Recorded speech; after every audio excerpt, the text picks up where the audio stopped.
This message is brought to you by W Energy. Are you a gamer, streamer, podcaster, content creator, just a gym nut? Looking for a boost of energy without the jitters or crash? Then W Energy is the way to go. No calories, no sugar, no fillers, no artificial colors. Just an energy drink packed with multiple vitamins and neurofactor. Go to www.w.gg to order your tub of W Energy now and use promo code ChaoticCulture1 to get 10% off your order. With that, let's get the show started.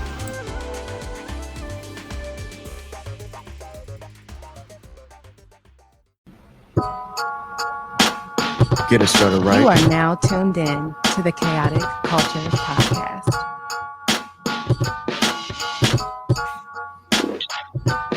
It's the KKP on your mother flipping airways. Hear the name ringing through the halls and the stairways. You were listening to a pod that can segue all the latest topics, guaranteed to fill your headspace. It's a safe place to voice your opinion. Say what you feel, just like you're a kid again. Kid to pro and friends, black as obsidian. Chaotic culture, that's the world we living in. So what's the word? What's the word, ladies and gentlemen, and welcome to another edition of the Chaotic Culture Podcast, the pod where chaos rules and black culture is elevated and embraced.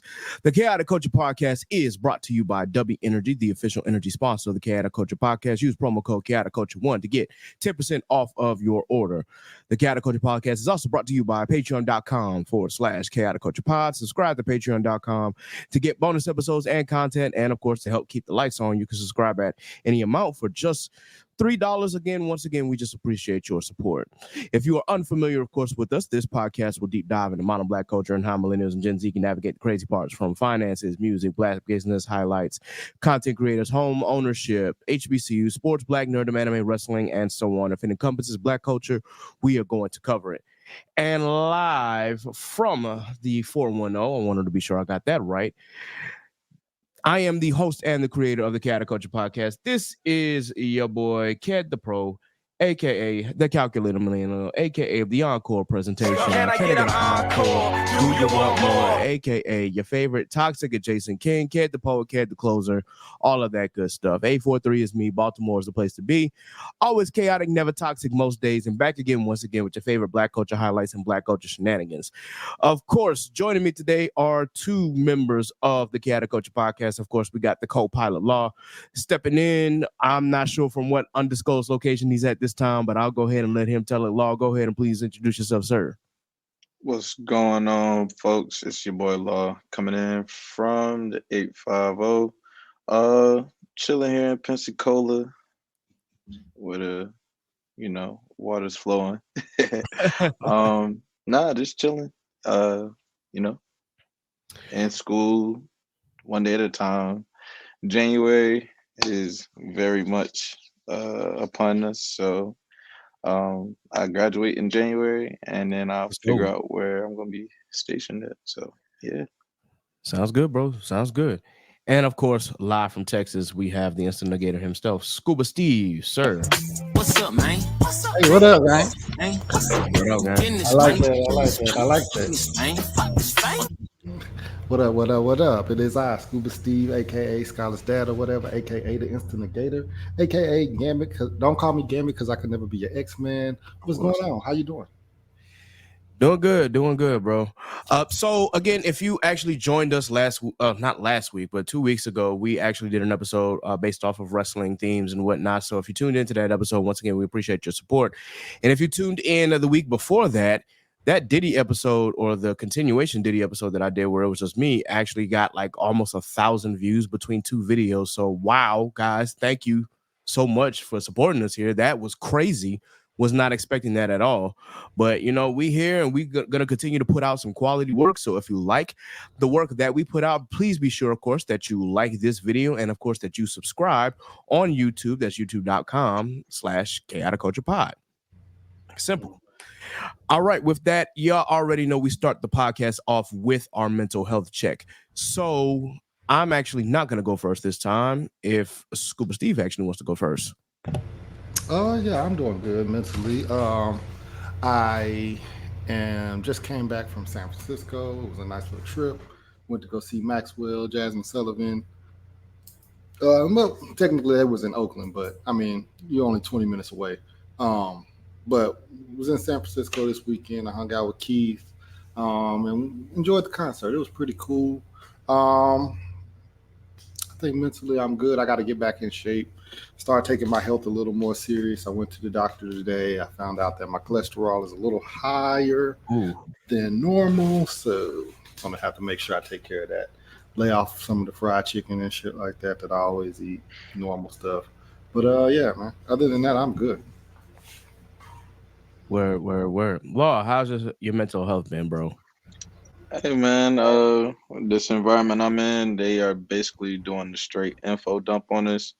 So I've been here about 10 weeks now, and it's just been nonstop death last slide. Um, I mean, other than that, I just celebrated a birthday, so I can't complain too much. Surrounded with dope people in a dope place. We had a little bit of a scare with the hurricanes and stuff, which we actually weren't affected by, thank God. But it's just one of those things. Just taking it one day at a time, not letting it get overwhelming. I hear you on that, bro. First and foremost, again, I did already tell you happy birthday, but happy birthday again, man. More year, more life of blessings, man. Just continue to, be great out here. And then I'm also glad that you weren't affected by the hurricanes as well. I was a little worried, but seeing as how you're fine and everything's fine, then that's good enough for me. And Scuba Steve, you said that you went to see Maxwell and who else? Jasmine Jasmine Sullivan. Sullivan. Okay. October London was there as well. Oh, all right. Yeah. It was a nice concert. No, I know that was dope. Yeah. All right, so I guess that falls on me. My mental health is actually pretty good. I cannot complain. I will say that my homecoming this weekend was very, very eventful, and I will talk a little bit more about that as the episode goes on. But honestly, I am enjoying life as it is, just taking one day at a time. Work is still work. I will say that things have eased up a little at work from a management perspective. Still a little bit of a toll on my body because it's just hard work in general. So I've had to change up like certain routines and whatnot, certain stretches to be sure that I'm feeling good. Working 12-hour days, 4 days in a row can be very, very tiresome and cumbersome. But we move, we continue to make money, and until we can find something better, then that is what it is. Unless something crazy just happens, then we take that with a grain of salt and take it day by day. And gotta continue to push out here. That's really my main focus. But I did get a reprieve enjoying the homecoming festivities, and I'll get into the events a little later. But with that, if you do hear noise in the background, my mic should cancel out. But if you do hear noise in the background, that's my pops. He is in the back watching some football. Of course, he's watching the Giants play the Steelers. I'm hoping the Steelers actually come away with a win. But you never know, because on any given Sunday, something can happen, as evidenced by the Browns beating Ravens. So, it is what it is. Very I much. don't even want to talk about football. A Cowboy fan. I get it, bro. I get it. I asked on Twitter, like, yo, is there a way that y'all can like boycott Jerry Jones? I just want to see Dak be great. For real. But I mean, it's a myriad of reasons where it is. I mean, at least y'all beat us, I guess. But I mean, for Dak to be great, what I'm saying, that will require him to be great. And there's an efficiency line when it comes down to it all. Don't seem like it's gonna happen. And that's what I'm saying. Like, I actually got my teeth cleaned today at the dentist and was talking to the dental hygienist. And I was just like, conspiracy theory is going to be year 30 of this drought where they actually become successful. Good luck. I said 2 years, more years until because they gonna make it a grandiose thing. Oh, the Cowboys win the Super Bowl after 30 years of misfortune. I said it here, October 28th, 2024 at my time, 8:13 p.m. 9:13 Eastern. Yeah, we'll see what happens. I don't want to put no stock in that. I've always said y'all not gonna win another Super Bowl until Jerry Jones decides to hire a general manager. Or As he long, does. yeah, as Not long as not he wishing is, death, but well, I mean, he's Nah. 82. I'm not wishing death on him either, but I mean, he is up there. So he made that. Apparently, he made that promise to God if they won the Super Bowl at the last Super Bowl they won, which again was against us, that he would never ask for another one, and God is holding him accountable for that. Like, nah, you made a deal with me. You said one was that's it. So have fun with that, my guy. But anyway, getting off the topic of that, I really wanted to just address a few things this episode because there are some stuff out there that's that just made me laugh. First and foremost, y'all, like if you have not seen that D Wade statue, I yo, like that shit is terrible. I know D Wade is defending it to the cows come home, bro, but that shit is no, y'all. Like I don't know. It's the it would have been better if he actually had like a statue that was modeled off of the alley oop that he did to LeBron with the arms out and whatnot. I would have loved to have seen something like that. Granted, I'm not, you know, judging the motions on it, but just the facial features on it, and the memes that have come from it. It looks like it really does look like something out the Wiz. Like, bro, are you Tin Man of the Wiz, bro? What is going on? I will share it for the audience here who is watching online. Obviously, I want y'all to just take a look at the statue real quick because yeah, this is definitely something. Uh, I saw the throw in the damn towel meme as well. mm, yeah, it's not the throw the towel. You talking about from Rocky? From Rocky, Yeah, yeah. throw the towel, throw the damn towel. They said he looked like that. Yeah, so that's what it looks like, y'all. I'm trying to see if there was like a closer AP trying to sell me something, a closer pic of that, but I'll probably find some more pictures. But I really wanted to just share this article. Dwayne Wade's new statue celebrates a moment where he won a game with his offense. The feedback to the statue had him playing defense. Wade explains the statue looked and the process of creating it on Monday, one day after the Heat unveiled the tribute. The statue, with a face that, to put it mildly, isn't the perfect depiction of Wade, was immediately a talking point, trend globally on social media, and even getting mentioned on national newscasts. If I wanted it to look like me, I just stand outside the arena and y'all could take photos. Wayne said one day, it don't need to look like me. It's the artistic version of a moment that happened that we're trying to cement. In the artistic moment or the artistic version of a moment, a statue should still at least look like you, my guy. But I mean, if you like it, I love it, I guess. He just don't want to disrespect him. I'm saying, yeah, that moment was the end of a game against the Chicago Bulls in March 2009 when he made a shot to win at the buzzer of double overtime. Hopped up onto a courtside table and yelled, "This is my house." The position of his hands in the statue are reminiscent of that moment, but it's the face that has generated almost all of the feedback. he I care looks about like Bruce Banner about to go Hulk. That's actually a pretty good description. The social media world is about opinions. Everyone has an opinion. Everyone use your opinions. Please talk more about us. Talk more about a statue. Come on down and see it. Take some photos. Send some memes. We don't care.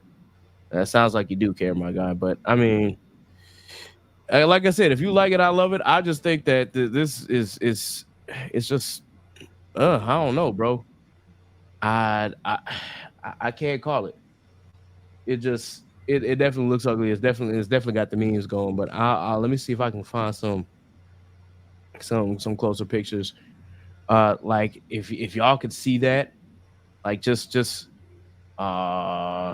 won't let me get a close up on it. Might have to zoom in, but yeah, I don't know. The moment I get, but the face it just It's not the one. it's not the one.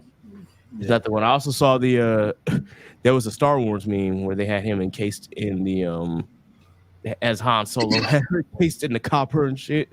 Yeah. I thought that meme was pretty funny. I seen the one where he's Morpheus too. Oh shit. Yeah, when they was fucking torturing Morpheus. Damn, yo, that is crazy. Oh man. Yeah, this is definitely something. This is definitely something. y'all opinions about that and how y'all felt about that. If y'all thought it was hilarious and if it was ugly, or if y'all actually, well, internet couldn't sometimes. So I apologize, but I definitely just wanted to get y'all opinions, see if y'all liked it, loved it, or hated it, or just laughed at it. Me personally, I mean, I'll give it the best, but yeah. Like you said, if he likes it, I love it. I Yeah. just, mean, I just gave my little 2 cent Joan on it. Like he about to power up or go Super Saiyan, like real strong in the face. Very, very. It seems like they haven't got any statues right, honestly and truthfully. I mean, the Yeah. Dirk statue looked kind of crazy. Allen I Iverson, wonder. I remember his head thing didn't look great. Mm-hmm. It's like, who are they getting to, create these statues? Because I mean, obviously, you want to commemorate them in a positive light, but if it's, I mean, Yeah, I think the Michael Jordan statue is probably like the closest or the most accurate to what he looks like, because everybody else's is kind of like, eh. yeah, everybody's statues look kind of crazy. Mm-hmm. I mean, like I said, that Dirk statue kind of looks wild in Dallas, especially in person. Oh, Lord. I gotta look at the Dirk statue. He's like fading away or whatever. Uh-huh. Doing his signature fade away, yeah. Uh-huh. But it looks kind of crazy. Okay, yeah, I'm looking at it, and You look like Larry Nowitzki. I was gonna say, is that Larry Dirk? Come on, man. Alrighty then. That's an interesting statue, Dallas, but all right. It's out there too, and it's like it's in a real awkward spot too. Like it's not it's like in the front of the building, but it's like to the side at an angle. It's weird. It's real. It's in a real bad spot to me. Hey, that's what they call art, bro. Art it's is the very, aesthetic architecture.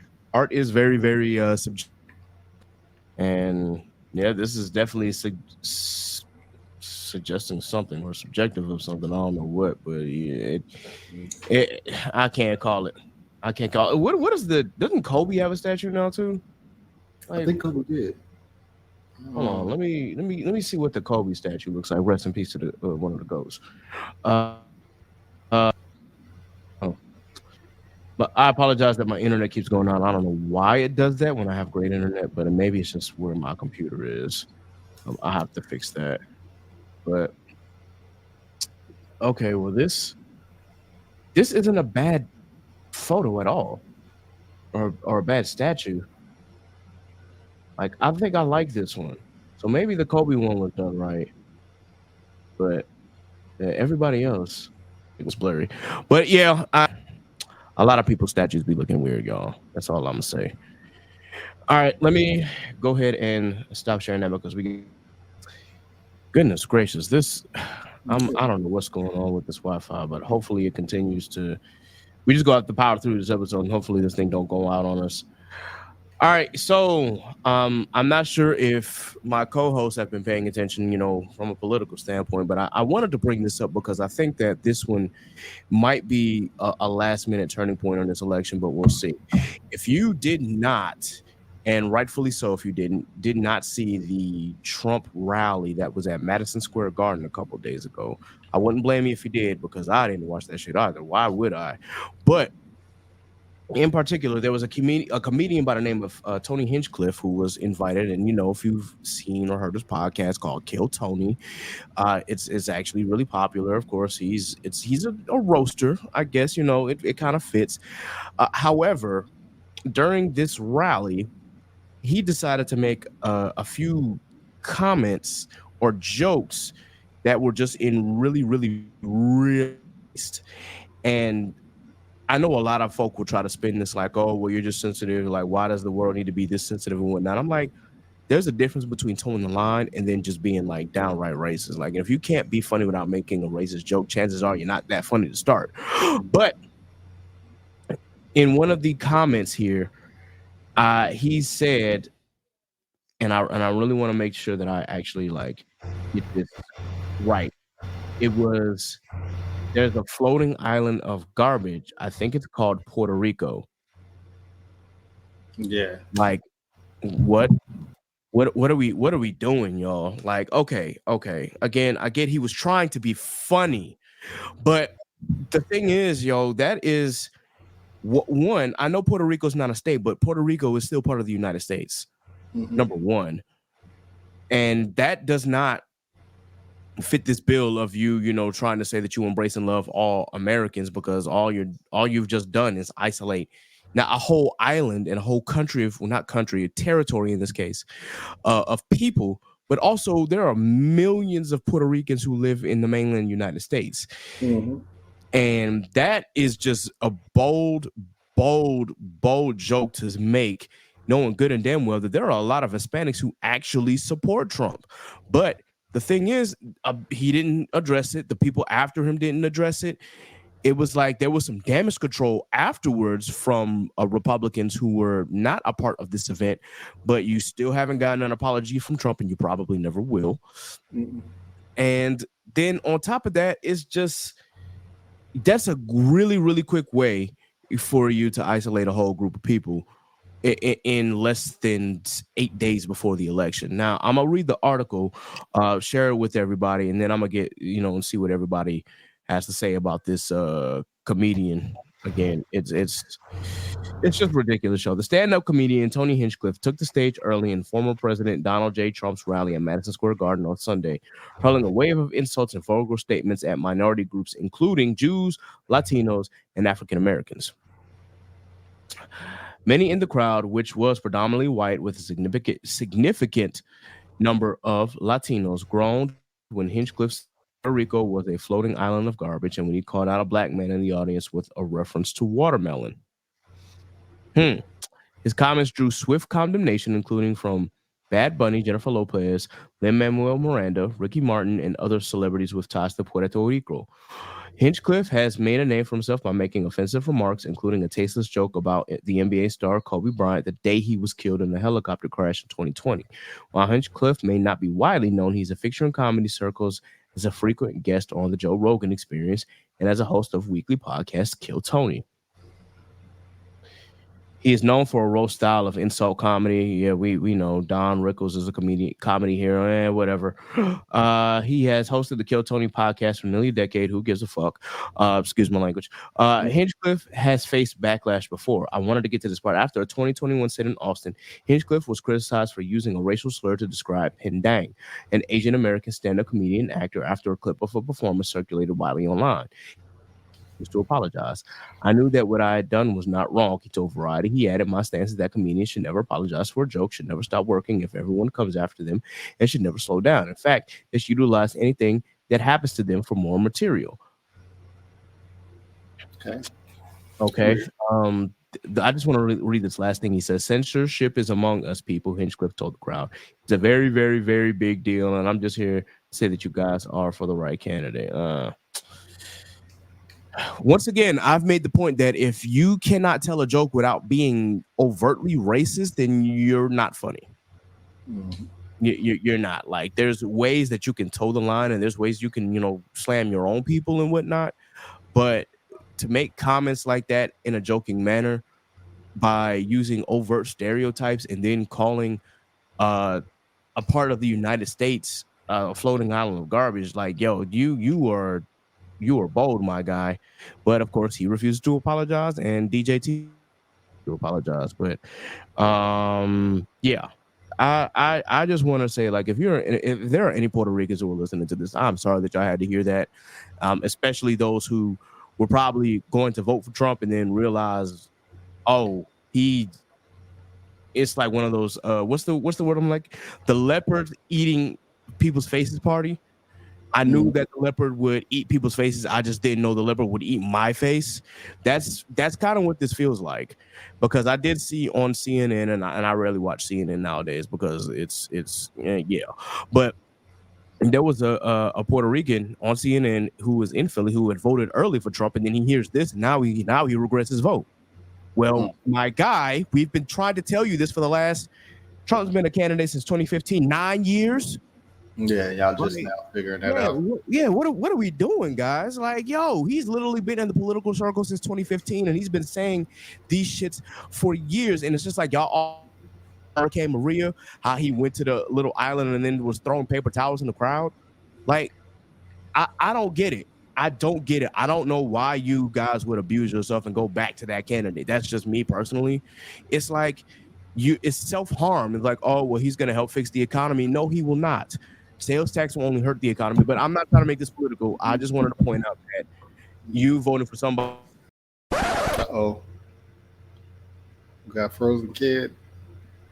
Frozen Kid. Yeah, I'm just. It's okay, kid. You look, your internet was just like, "Hey, freeze, brother." We understand. My internet just decided to be okay, but yeah, listen. This guy has shown you who he is. He has surrounded himself with people who are very, very like-minded, and y'all still decide, well, I'm going to vote because I think he's better for the economy and better for my pockets. When he has proven that he hasn't, it's like y'all forgot. The man is incompetent. But you know what? I'm gonna get off my soapbox because I get mad for people, and including my own people in general. I could never vote for a guy who, to this day, will not apologize for the exonerated five. That's just me. I could never do it. But either way, again, this is not a political podcast. But when something affects me like this and affects other people, I just have to address it. Like in the beginning, when we did this podcast, we talked about voting and why it was important and why we knew that we had a job to do considering the pandemic and whatnot. And I have to go back to those rules. Like, listen, now we got to do it again. And for obvious reasons, as I told y'all before on this podcast, you know, our political views may differ. Well, one thing for damn sure, DJT, no, absolutely not. And if there is a supporter on my podcast who, for whatever reason, supports DJT, y'all come and let me know so I can find out and we can have that talk. But yeah, anybody want to comment? No, I think we said enough. I don't want to give him none of my energy. No. Due to my current status, you know, I have to be apolitical in every aspect of everything. I can have my own opinions and, you know, beliefs and whatnot. I'm gonna just say that the coming election it's already muddy and dirty, but just some of the propaganda being used, it's just they're choosing a lot of low blows, and I mean, at this point, both parties are being shown for the light that they're standing under, and I mean, everybody's entitled to their own opinion. So, I mean, I like we said, exercise your right to vote, but my biggest opinion is probably just going to be, you know, vote for the lesser of the two evils. And I'm gonna leave it right there. All right. Hey, at this point, I'm gonna just say it like this though. I don't know if I mentioned it in the last podcast, but I would be for a third party if third parties actually took themselves a little more serious and like not try to go for the president all the time. Like you have to do a little more groundwork. Like start getting these councilman positions, start being involved in state elections and local elections, and then start making your way into Congress and Senate. And then that would probably be the best way for a third party candidate to actually rise and be taken seriously for president.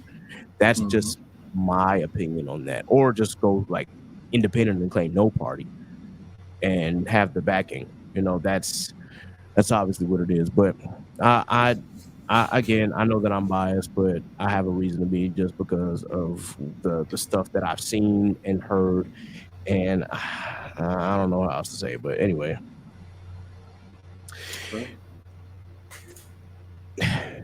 In any case, we're going to move on to a person who has been very, very popular amongst our circle still, and has. I hate that he continues to be in these news, but that's just the way the cookie crumbles, I guess. Yes, we are returning to Sean Diddy Combs, ladies and gentlemen, and I don't know what else to say about him, but apparently there's just more to it. So I'm gonna share one from People Magazine that says Sean Diddy Combs is facing new accusations involving drugs and sexual assault against minors. On Monday, October 28th, two men sued Combs, 54, in the Supreme Court of New York County, alleging that he had drugged and sexually assaulted them when they were 10 and 17 years old. I just wanted to repeat those ages, 10 and 17. Mm. Oh, God. They both filed under the identities of John Doe per court documents obtained by People. Naming Combs, Daddy's House Recordings Incorporated, Combs Global, and Combs Bad Boy Companies. One accuser alleged in his complaint that he met Combs during an audition in 2005 when he was just 10 years old. His parents flew him from Los Angeles to New York City for meetings and introductions with numerous people within the music industry, including a sit down with Combs. The filing alleges that Combs wanted to meet the then 10-year-old in his hotel room, and the child was dropped off by a consultant his parents had hired. Once there, he alleges that Combs said he could make him a star and asked him how badly he wanted it. He alleged someone else in the hotel room gave him a soda and he began to feel a little funny after drinking it. He claims Combs or someone on Combs' staff laced the drink with drugs such as or ecstasy. A photo of the container allegedly used to lace the drink is included in the filing. The accuser alleges that Combs forced him to perform oral sex and threatened to harm his parents if he told anyone. He also claims he lost consciousness and when he woke up crying, his anus and buttocks hurt badly and his pants were undone. He adds he told his parents, but they were terrified of the potential consequences of reporting the abuse. Trigger warning, y'all. And I know I said that late, but oh my God. Oh Yes. my God, bro. That's That's insane, man. I don't even know what to say to that, yo. Like a 10-year-old. I know that when we had talked about this earlier in these episodes, that it is said that minors were involved. Actually, just getting details about this and them being very graphic details at that, that is troubling. Beyond troubling. Like I'm absolutely appalled. Like, yo, I don't even know how to react to that. I know I want to keep reading, but I kind of don't want to, but I'm a keep pushing, you know. Once again, trigger warning. If you have ever been sexually abused, assaulted, like you can skip this part and go on to the next. I just wanted to at least get the complaints out to know what he's being charged for. In a second complaint, Diddy is accused of sexually assaulting a 17-year-old male around 2008. I was 17 in 2008. Good God. The assault allegedly occurred while the team was auditioning for the MTV reality competition series Making the Band, where aspiring musicians compete for a spot in a musical group managed by the Bad Boy label founder. In the complaint, Diddy is accused of masturbating himself while groping the teen during a private one-on-one interview on the first day of auditions. The complaint alleges on the second day of auditions, Diddy forced him to perform oral sex on him and his bodyguard. After the alleged assault, Diddy allegedly told the teen he would be keeping an eye on him after sensing his discomfort with what happened. The teen was eventually eliminated from the competition. The complaint also claims that the teen was unable to return to the music industry for 7 years following the assault. Oh, Jesus Christ. Does anybody have any words? It's I mean, this has been a crazy year as far as like finding out all this stuff about people. Mm-hmm. I think that was last year, or was it this year? The Nickelodeon joint with the Dan Snyder. I think that might have been last year. So if you're talking about that docuseries that came out, I believe that was the beginning of this year, if I'm not mistaken. Yeah. Was it called Not Seen on TV or something like that? Quiet on Set. Yeah. But yeah, it's just finding out so much stuff is going on in Hollywood. It's crazy to think that it's just really dangerous. It's like just really wow. Hold on, repeat that one more time, Steve. We had a little bit of a disconnect. Oh, I had said that it's just crazy to find out all this stuff is going on behind closed doors in Hollywood. It's just it's nuts, man. Like, and it's why, like, how hard is it to just be normal? Like, y'all, in the sense, y'all have all that power, so y'all can probably get anybody, quote unquote, that y'all want. So why do y'all feel like y'all need to essay and mess with minors? That's just crazy to me. That's I'm trying to figure that out, bro. It's like you have all this money in the world, you have all this power, you really can just, if you are needing something that bad, just pay for it, yo. And as long as they consent, it shouldn't be any issue for real. But the fact that we're doing all of this, the fact that he's doing all of this, it's so disgusting and sickening. Like I don't get it. I don't see and maybe it's just because I'm a sane person. I'm like, I don't see the benefit of having a minor around. Like I just can't do it. Like, yo, I wouldn't even I don't even look at an 18-year-old like that. Like, yo, like even legal or not, like I'm not even looking in your direction. You got to at least have your cerebral cortex fully developed before I even look at you. Hmm. But that's just me personally, and I like to think that I'm a sane person, but there are people out there who are just really, really, really sick in the head. And with all of these allegations, with all the evidence allegedly coming out, man, it's clear that Diddy is not. He is, and he was never normal to begin with. But this is just absolutely extreme, appalling, disgusting. I'm just abhorred. I really can't put it in any more words than that, yo. This is just absolutely insane for what he's been doing. And it seems like everything that I read about Diddy on this podcast continues to like absolutely blow my mind, because I knew that there were more lawsuits, but again, I did not realize how graphic some of this stuff is getting. And it's like, yo, okay, wow, put this man under the jail. Like, yo, this is not okay by any stretch. This is not okay for any reason. Law, did you have any words? Um, Another situation that's just nasty, ugly, scary, horrific, and every other negative adjective you can put towards it. Um, like you said, all the money in the world to have whatever you want, and you choose to do the unspeakable to people who are yearning to be in the same position that you are. Right. If you know these things that I keep hearing are what it takes to be, which I know that they aren't, but if in celebrities' minds, this is what it takes for you to be on the same statue or the nah, I'm good off of it. I'm good off it all. I want no parts. My peace of mind and self respect are way more uh valuable to me than to be up a couple $100,000 million, whatever you want to put the price tag on it. Money over dignity, or dignity over money. For sure. For sure. Man, listen, I have never considered just how crazy these folk get, but now just seeing this in real time, I didn't think it could get any worse than R. Kelly, and boy, was I wrong.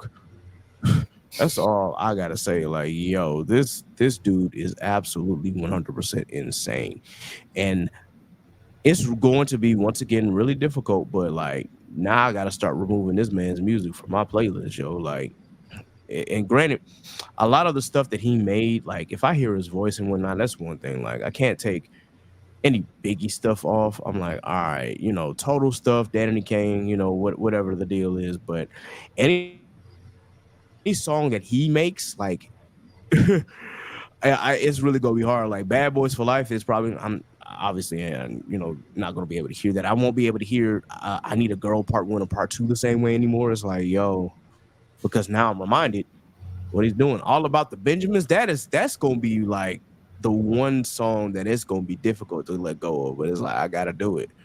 Now, I'm not saying that everybody should follow my example, but I'm just saying how I feel. Like when I find out something is bad, something like really, truly, totally disgusting the same. I got to I can't even listen to R. Kelly the same because of, again, in previous episodes, I've said if I hear bump and grind, I'm a, and I know I froze up again, but just to reiterate, when it comes to R. Kelly, like I can't listen to any of his songs again because it's just gonna make me think that he's talking about a minor. So with that in mind, I'm not saying that everybody has to follow my example, but I know for me personally, I cannot deal with Diddy or at least any solo music he has. It's gonna be because one of his victims was part of it. So yikes. Any closing thoughts on this before I jump to something a little more fun? Not really a coinciding topic, but have you heard about the rabbit hole for Rick Owens' wife, No, I Michelle hadn't heard Lemmy, about and that. how she is considered to be the priestess of Hollywood? Um, Long story short, basically, a lot of her designs as a fashion designer have been deemed demonic, and that Ooh, she is a contributor to the organization we know as the Illuminati. Um, just was scrolling on TikTok, and the story had happened to pop up on my feed, and so went down the rabbit hole, and a lot of the stuff that they were talking about was very um I don't even know what to say, but I feel like you understand what I'm saying. And then mm, it also brought into the fact and matter of there are like other designer labels who are coincided along with the beliefs of, well, not beliefs, but the ideals of her designs and whatnot. And it really makes you look at some of these designers and brands and how they go about their sense of artistry. that's a fair assessment, man. And it really just, for me, it just makes me more cognizant of which celebrities do I pay attention to and which ones do I like leave over there. Like, nah, whatever you got going on over there, you can keep over there. I'm good off that.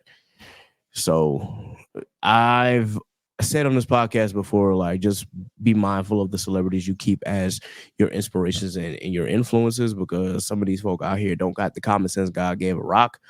But here we are, y'all. Just again, once again, please, for my audience out there, if you're looking for positive influences, just be sure that you do your research on these artists, on these producers, on these label moguls, because I'm pretty sure 80% of these folk out here are not who they seem.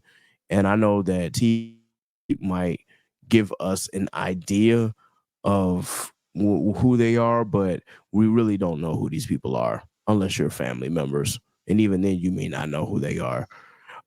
You see that Diddy's kids and his family are still defending him to this day, but it just seems that with all these allegations, with all this evidence, it's going to be hard to consider that he is not guilty of something.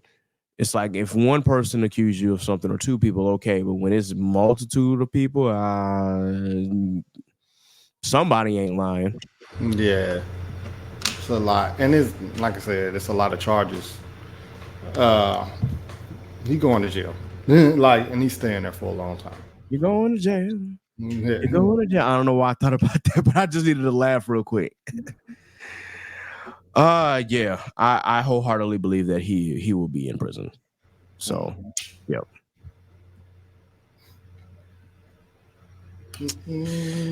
All right, I guess fun topic before we get into this last one. That's also going to be kind of sad. But anyway, do we have any new watches or new listens? Uh, Go ahead. I was gonna say, so Big X plug. He's dropped here lately. I like his style. He's definitely switched it up with like the different ways you can sample a song, and like he's onto something that I feel like is going to be very generational, if I could call it that. Also, Tyler the Creator dropped his new album on today, Mhm. Cornucopia. Um, I like the way that he went about his album release. That was very unique. Um, and I mean, it's Tyler the Creator, so he's always pushed the agenda when it came to his artistry. But I feel like this album here, he like really showed that he's trying to branch out into cinematography and directing and things of the sort. And it's been a few other people to drop, but those two albums were more of the two that I had been looking forward to out of everything that's dropped. Same. Mm. I've been listening to Cornucopia all day today. Um, and then the Big X plug that came out on the same day as the Glorious album. Gorilla's album was pretty good as well. Okay. It was I really was fucking with that. As far as watches, uh, I've been watching From, Penguin, and Mm. Agatha All Along. Those are the shows that I've been watching. Um, but yeah, I'm really right now. I'm really heavy into the Cornucopia. This album is really good. Production wise, is really fucking good as well. Like Law said, Tyler always does something creative and innovative, and I like the way that this album is kind of molded. It's basically all the things that his mom told him as a kid, and they're registering now at 30 years old. You know what I'm saying? Like she's like, and he's like, don't do these type of things. And it's like as a kid, you just like, what is she talking about? Then as you're a young adult, because I still consider 30 young. I know a lot of y'all say it's old, but you know what I'm saying? As a young No. adult, where you're really molded and really realizing, like, oh, okay. And I like the fact that that was the way that he went with this album. It's pretty good. I was gonna say that to piggyback off of that, just looking at his catalog, so me and Tyler aren't that we're all in within the same age group. But like if you think back to Goblin, that was more so the young still tripping out with your friends, skating, doing dumb stuff just for the hell of it. And then Mhm. you follow up with Wolf. Okay, now I'm kind of getting a little bit older with it. I can see myself now getting in trouble for some of this stupid stuff. Um, Cherry Bomb is just like kind of like the last hoo-yah of the fucking, excuse my language, of the dumb stuff era. That was Mhm. 2015. Flower Boy, I can see myself, settling down with the right one, maybe possibly dealt with a heartbreak or of some sense. Then you turn around with Igor. Igor is just like, especially like if you look at the cover art for it, it's like he kind of sort of had a crisis before he had a crisis. And like, it's like, okay, let me slow down and actually figure things out. And then Call Me If You Get Lost was like, for me, was like that pivotal point. Like, okay, something didn't necessarily go wrong, but he might have, made a bad business decision that turned around and okay, I gotta, switch things up. And now, like y'all said, the things that he's heard from his mom and, life experiences and those that have been around him and helping him throughout everything is now coming to light. And he now has a full sense of who he is and his artistry and as a person putting out his art and, thinking big picture. So I definitely have been following Tyler for a while, but Chronocopia, Chromacopia, excuse me, has been by far just like because I was watching all the YouTube drops that he or the shorts that he did for each song, and just listening to the tidbits, he's telling a story, and he was not only the storyteller, but he was visually getting you to, I guess, not comply to what it is that he's saying, but he was making a point, and I like it. I like it a lot. I like the whole theme of everything, and then the song that I think really puts a stamp on that album is "Take Your Mask Off." Um, I think that like him walking around with the mask on, and he's kind of in these videos, kind of doing stuff like that. And then when as you hear the song "Take Your Mask Off," it's like you can be who you are. You don't have to be a facade for other people and things like that. And I really like that message in that song. Um, so I like that song as well. And it seemed like I think that's the overarching theme of the album with how he's rolling it out with walking around in that mask and kind of just being different and stuff like that. So Her. So as far as Chromacopia, I'm in the middle of it, so I haven't finished it yet. But so far, I am definitely enjoying the creative side. I did see a comment on Threads, no less, saying that this album seems like it has like heavy Mr. Morale influences. Like Kendrick, I think, got him to start looking and being introspective and whatnot. And I think Tyler has always kind of been introspective in all of his projects, in one way or another. But this one really has him looking deep within himself. So I definitely appreciate that. I personally know that uh, I was one of those people who I couldn't listen to Goblin and Wolf a lot just because of the shock raps. Some of the stuff he was saying, I'm like, yo, you need to chill. yeah, But sometimes I mean it's a sign of growth, especially as he's gone through the ages and whatnot. You can see the growth happening in Cherry Bomb. You can see the that his life and where it was in Flower Boy and then in Igor. And then, of course, Call Me If You Get Lost is still one of my favorite hip hop albums of that year. So I have to give him credit. Like Tyler always knows how to make everything at least cinematic, and he knows how to. I mean, I'd hate to harp on the word, all pun intended, but he knows how to create. And I think that creativity really shines through, especially as he's growing older and he realizes, certain things about the world and about himself. So I'm definitely enjoying the album so far, and I am going to, of course, finish it before the day is over. I did listen to Glorilla's album. It was actually really good. I will have to give her some credit. Like, and it's not that I never gave her any credit to start, but I thoroughly enjoyed it. It is what it is. It's got elements of being growing pains, and then of course the Ratchet Girl anthems that are all up and down there. So is it going to like win Grammys? Probably not, but is it something for the girls and even for us, who want to like hear a little bit of her story? Then absolutely yes. I have not listened to Megan's album just yet. That's I what I was gonna bring up. Yeah, I haven't gotten there yet. I eventually want to hear Act 2 and see what that's all about. It seems like Megan just don't take breaks. Like she's just going right now. So I have to give her credit for that.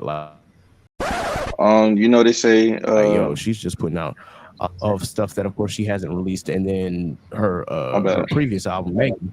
So I guess you can kind of consider this like a deluxe edition, just about.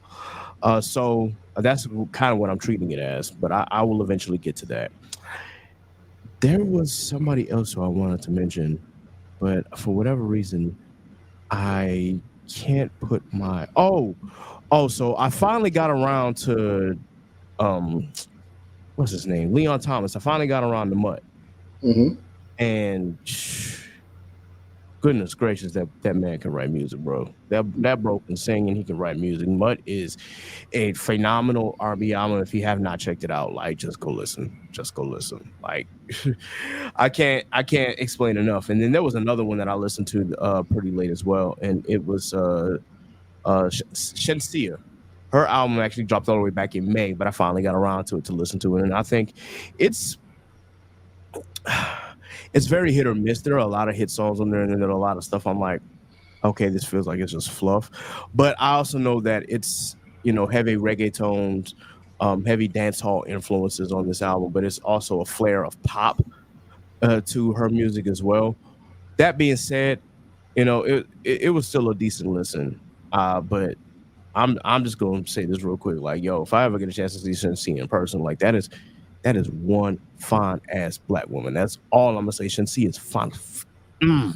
Thank you, Jesus. That's all I'm gonna say. That's all I'm gonna say.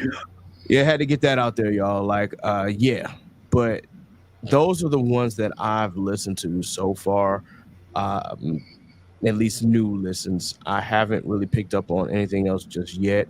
I do know that I want to listen to BX and Plug's album, and then if I'm not mistaken, Absol is dropping, if not this week, next week. So he's dropping soon. Diddy Mm-hmm. is back on it, so he will be dropping, and then we still waiting on J Rock, and then of course we probably still waiting on Kendrick. But a lot of people saying Kendrick album is on the way, so we'll see what happens. But yeah, I know that Kendrick ain't gonna drop, right when Solo drops, because I know that's still his man. So Solo gonna drop first. We gonna get a few weeks to that, and then Kendrick probably the way that the timeline is looking, Kendrick will probably drop like right after the Super Bowl performance. That's Mm. what I'm imagining. Right after or right before? Yeah, yeah, I either would right say before. there's no better promo like, headlining the Super Bowl and then having, songs and or an album to either, if he drops before, be able to perform new at the Super Bowl, or drop afterwards and have the hype of the Super Bowl just push his numbers. Mm-hmm. Not that he needs, the Super Bowl promo, but like, It I ain't. mean, I hate it. that's a platform that most superstars don't get the opportunity to get. So Not at all. it's gonna be interesting to see how.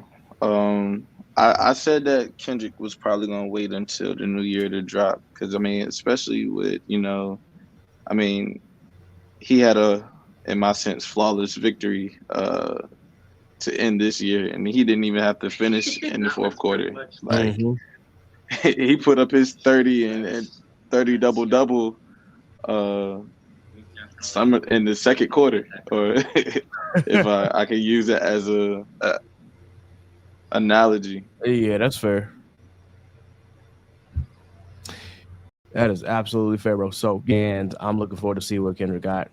And as I said, it's not an opportunity that's afforded to a lot of artists. So, shout out to him. There was one more artist that I know is going to be dropping soon, if I'm not mistaken. Summer Walker is going to have an album that's going to drop, and y'all know how the girl is getting when Summer Walker drops. So yeah, that'll be an interesting listen whenever that album does come around. So there's still a lot of music out there that I haven't listened to a lot of music. So I will be sure to be better at that the next time we have an episode. I should be up to date on a lot of those albums. Speaking of hip hop artists and artists in our community, we got to touch on this last subject. But before we do, I just wanted to at least tell y'all a little bit about my homecoming experience. So, you know, this is ain't nothing like an HBCU homecoming. And Hampton damn sure did not disappoint. I done seen people who I haven't seen since they graduated. Once again, I saw folk who, of course, I saw last year and the year before, the regulars who usually come to homecoming and whatnot. But this was the class that was below me. This was their 10-year anniversary. So shout out to Onyx 9. But I hung out with a lot of Onyx 9. I even walked with them when I graduated. So I was like, even though y'all not my class, I messed with a lot of y'all. Like some of the people were absolutely like some of the coolest that I've ever met in Hampton, period. Like these were my mans. So I got a chance to spend a lot of time with friends who I hadn't seen in a while, and I also got a chance to spend some time with my cousin who actually had graduated Hampton before I got there. Like the year that she graduated was the year that I actually got to Hampton. So shout out to Brittany if you're listening to this. I definitely enjoyed seeing you at homecoming, and hopefully we get to enjoy more as the years go on. But it was just nice knowing that I had another cousin that went to Hampton. And apparently I have a lot of family who went to Hampton on both my mom and my dad's side. So it's like, wow, okay. Yo, why am I just not figuring all of this out after I leave the school? But it is what it is. But I will say that they had what was called the reunion block party, which was at the stadium during the day on Friday. and it wasn't bad. I only got a chance to like attend the last hour of it because so much was going on between the student center and the bazaar and all of that. But I did get a chance to hear a part of Bun B's performance because he was like the main headliner, and then of course I saw DJ Paul perform. Of course, he was just by himself. He didn't have Juicy J or Crunchy Black with him, and of course, rest in peace to the other three members of 3 6 Mafia. So it was just him by himself. So of course he only performed like his verses and whatnot. But it was good to see him in person, regardless, to see that he's doing well. And yeah, it was a lot of fun. They had what was called the Escape, which was kind of like last year they had different stages with different performers, but this year they stuck to one stage. And so I came in right as Midnight Star was playing. And then they had who was right after them? It was, I want to say it was Dougie Fresh that was immediately after them. And if y'all have never seen Dougie Fresh perform, please do yourself a favor and do, because one, of course, he can rap, but his beatboxing skills, yo, like he went a whole like 2 minutes where it didn't sound like he breathed. I don't know how he did it, but he was just going. And I'm like, yo, he's not stopping. He's not stopping. You could kind of see it in his face too, but I'm like, yo, he's not stopping. Like, yo, what's going on? What's going on? Like, yo, this is absolutely crazy. And then when he finished, it was such a satisfying finish, pause. And I'm like, yo, my guy, he really did the damn thing for real, for real. So man, shout out to Dougie Fresh. Then they had Tamia perform, and then they ended the night with Rick Ross. And what's funny is that the songs that Rick Ross played that had Drake on them, he kind of like turned down Drake's part a little bit. It's like Diced Pineapples. You could hear them cut off part of the chorus so that he can encourage the audience to sing the part instead of them actually playing or playing Drake's part.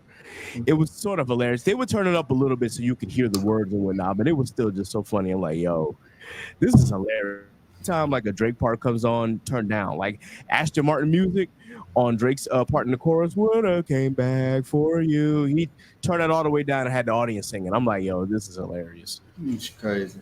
Yeah, absolutely hilarious. And if a song had Drake on it, like Don't Stop with French Montana, he ain't even get out the at the beginning of the song, Young Poppy Champagne, they know the name.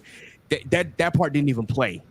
They just cut it off. I'm like, yo, this man seriously hates Drake now, bro. This is absolutely crazy. But I wanted to point that out because it was like, oh, anytime that there's a Drake part, he's gonna cut it or he's gonna turn the volume down. Yeah, they're just being petty at that point. Pettiness. But yeah, man, shout out to the concert, and then of course the next day was the game and the tailgate, and then the tailgate was real cool. I wish I had spent longer at the tailgate, but of course I was also with the band as well, and getting a chance to take photos with different sections and getting a chance to see band alumni who I haven't seen in a minute. I didn't really like march this year, but I did hop in the tunnel, and I played bass in the tunnel this time instead of hopping on cymbals, because I'm like, last year I played cymbals and boy, my arms and my fingers were screaming at me. So I'm like, I'm gonna give myself a break and I'm gonna hop on bass drum because I know the bass parts. But yeah, it was real fun. Shout out to Sticky Situation. They're back in full force this year. So we live, man. We done got a whole new set of kids, and they really want to make this thing great. So shout out to the drum line as always. And then I went to what's called an all black affair, but there was a couple of all black affairs, but I went to the one for the older alumni this time because I just wanted to see how they part. The problem was the DJ. And I don't know what happened, bro, but a good DJ will either make or break your party. And this DJ, I'm not gonna say any names because he's a Hamptonian, but still, yo, just some of the mixes and some of the transitions that he had were absolutely like mind-boggling. There was one part where he went to like an old school section and he played Rock With You by Michael Jackson. And I'm like, okay, we over here, we grooving, we having a good time. and then immediately after that went to Water by Tyler. Understand the transition. I'm like, huh? Like usually there's some sort of there's a easier transition to do than just that. Like, how do we get from Michael Jackson to Tyler? Okay, whatever. He played another Michael Jackson song. I'm like, all right, cool, cool. We going back to like the old school music. I'm thinking he's going backwards in time again, and then it jumps to Travis Porter, Make It Rain. At that point, I'm like, what are we doing, y'all? He's just Like, playing the vibes, man. yeah, like clearly, I'm like, yo, like, what are we doing with these transitions, bro? This is a weird ass vibe, man. Like, I don't want to sit here and listen to Michael Jackson and be grooving, and the next thing I know, I hear is you want to see some ass. I'm gonna be like, what? Where are you going with this? It was mind-boggling to say the least. But I mean, I guess it's a party and whatnot. But there's again, a DJ can either make or break your party, and good transitions will always help. And unfortunately, the last few parties that I've went to, I have to say that my disappointment has known no end because all of these DJs, for whatever reason, just do not have great transitions. And that's not just on Hampton, but this is also when I went to DreamCon too. So I had to throw that in there. I'm done with my tangent for Homecoming. Y'all got any questions about my experience so far? Because Homecoming was great, barring that last party. I would have been there. I still gotta finish out this obligation on this end, and then I can be able to, attend whatever I want as long as I have the leave for to do so. I just, I miss being able to come home and fellowship with everybody and do the tunnel, and it was bittersweet, This also was my 10-year reunion for graduating high school, so I missed that as well. So small sacrifices, but I know when opportunity arises for me to be able to attend, whether it be the next high school homecoming or the next milestone homecoming, I'm gonna be there full effect, and we just gonna take it up to the top. Who did I know they had the alumni concert? Who did they have perform for the students? That's a good question. I think someone had told me, but I completely forgot.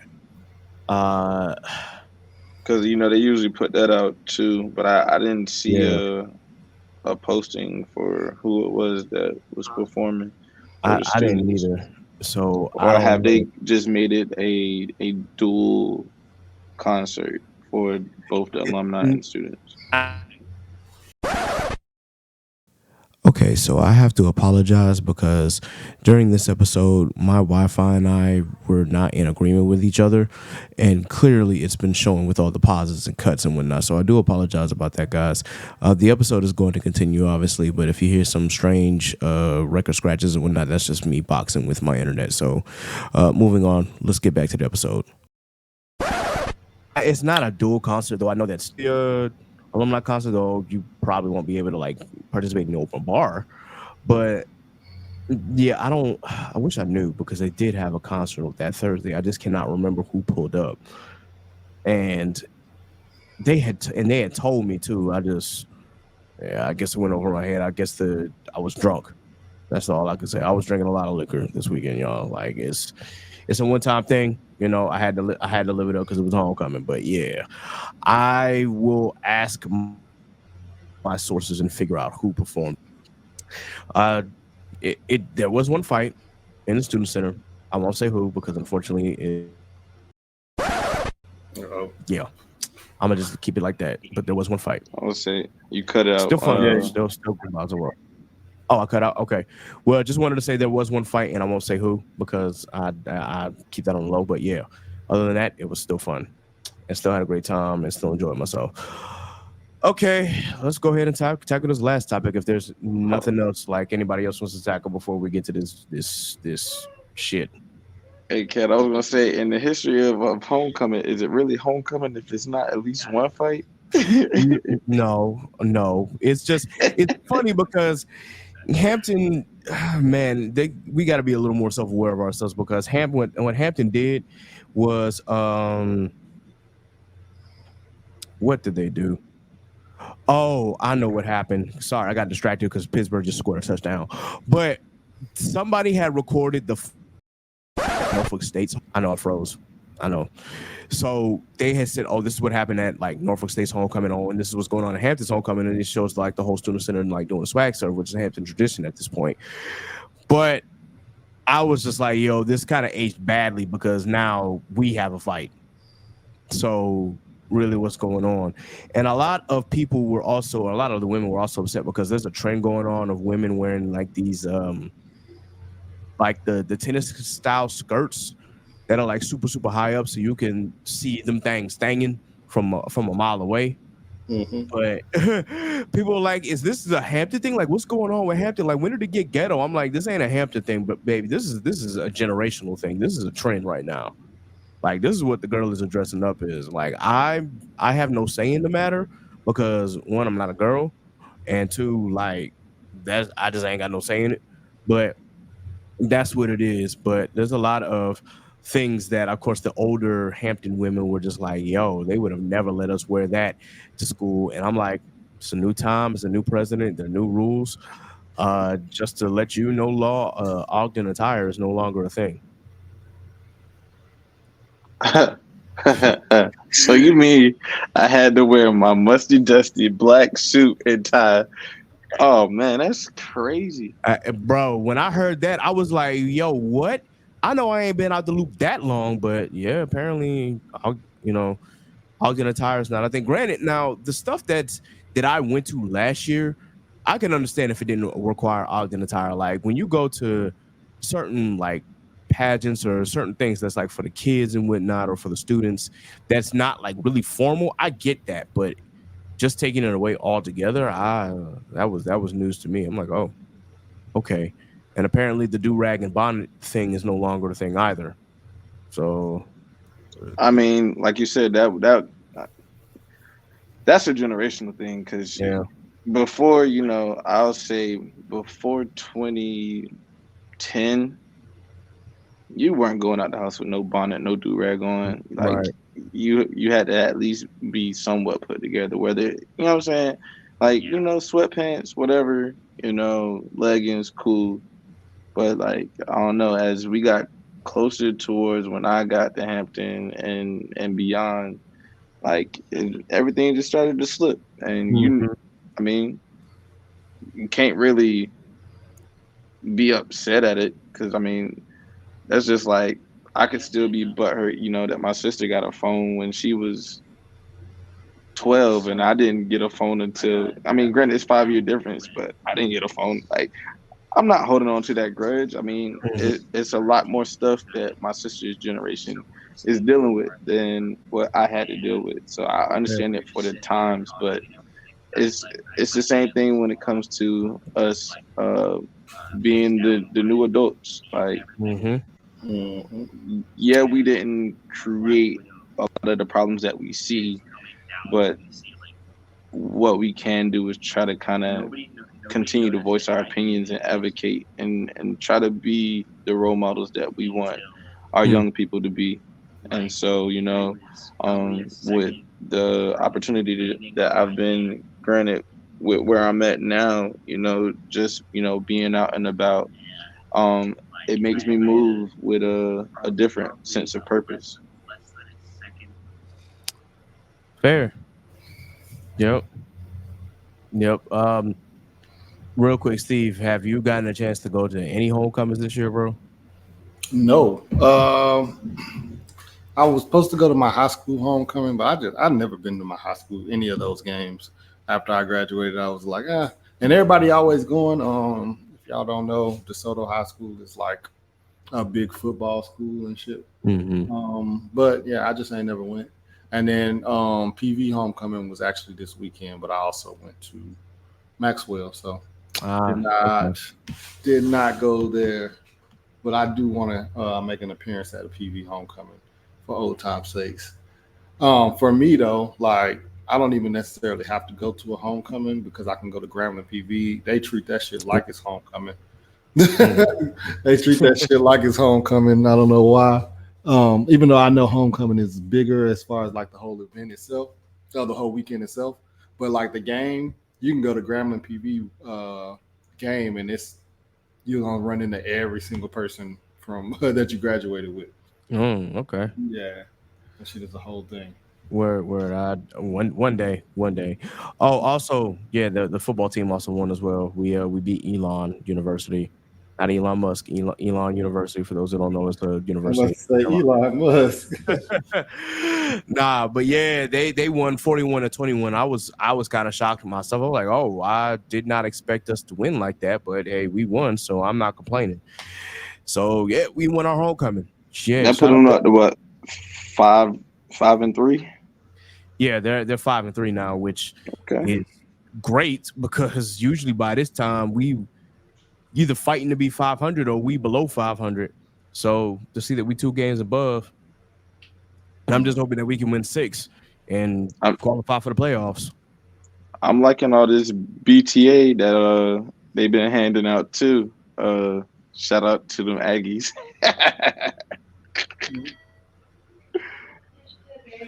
Hold on, say that one more time. We cut it out. I gotta figure out what's going on with this internet and why my computer won't cooperate. But say that one more time about BTA. Well, Sorry, I got announcement going. oh, okay. Well, we'll come back to it. Yeah, No, I was saying I'm loving all the BTA that's happening with the football team. Shout out to the Aggies. I apologize about the for the next time. I definitely want to make sure that this is solidified. But Law, you still got an announcement or Did you hear me? nah? Say it again. No, I was saying shout out to all the BTA that the football team been putting out. Shout out to the Aggies. Oh, yeah, man, and yeah, A&T though that game was.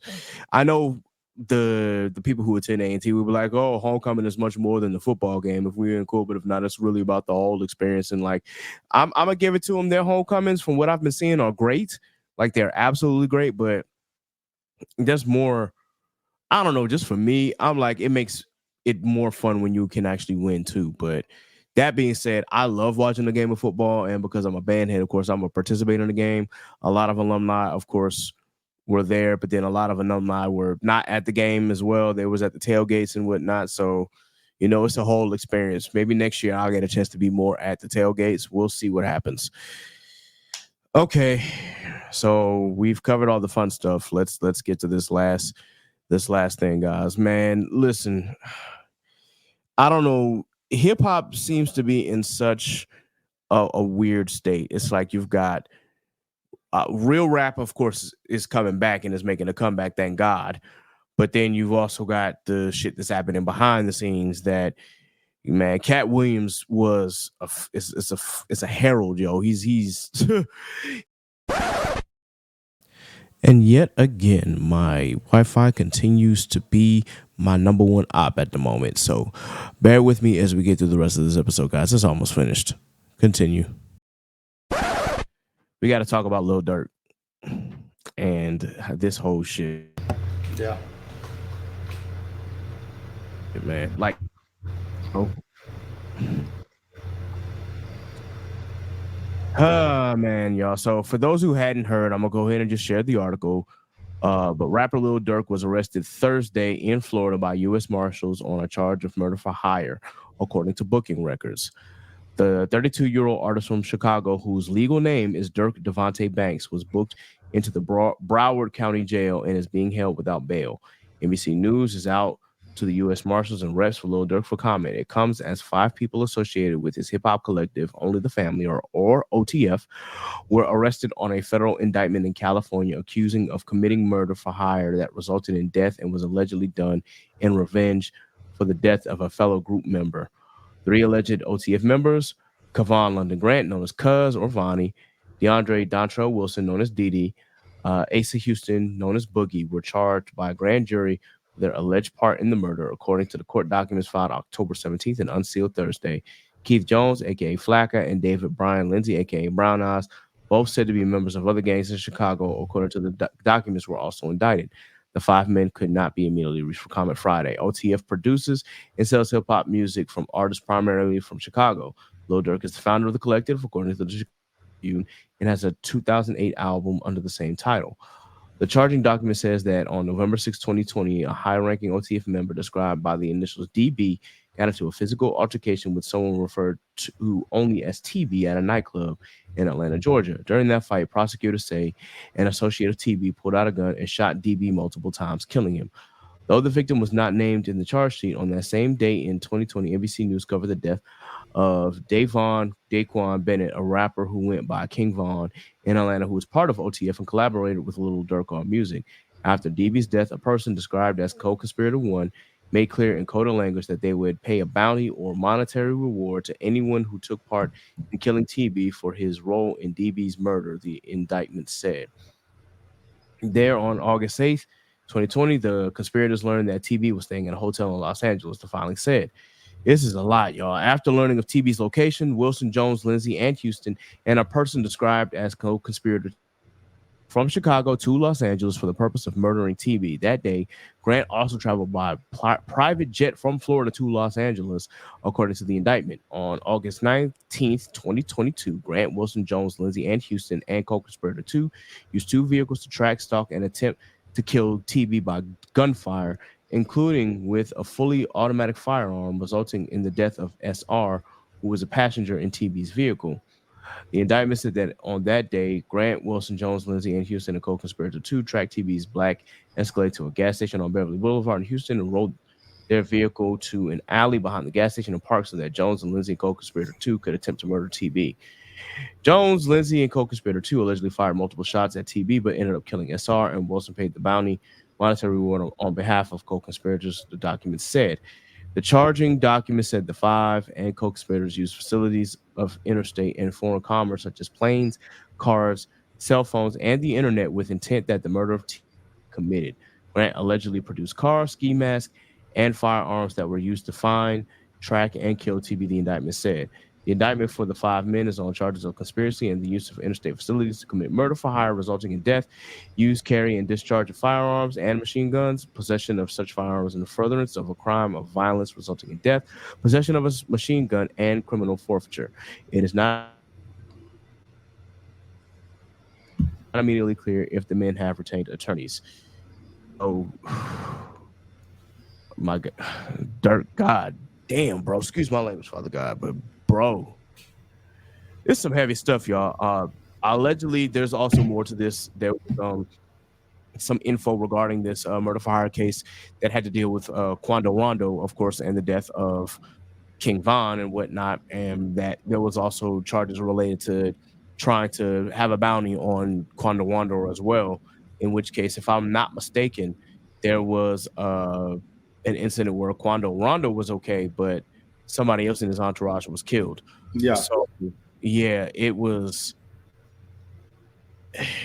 a lot, and then a lot of it like comes from credit card receipts. And there was one incident where I think Durk was trying to say, don't put my name, and I broke up again. But those credit cards and that electronic paper trail was pretty much linked back to him. And yeah, this is what we got. It's this is heavy, because if he's found guilty, that could be life or the death penalty, depending on the severity.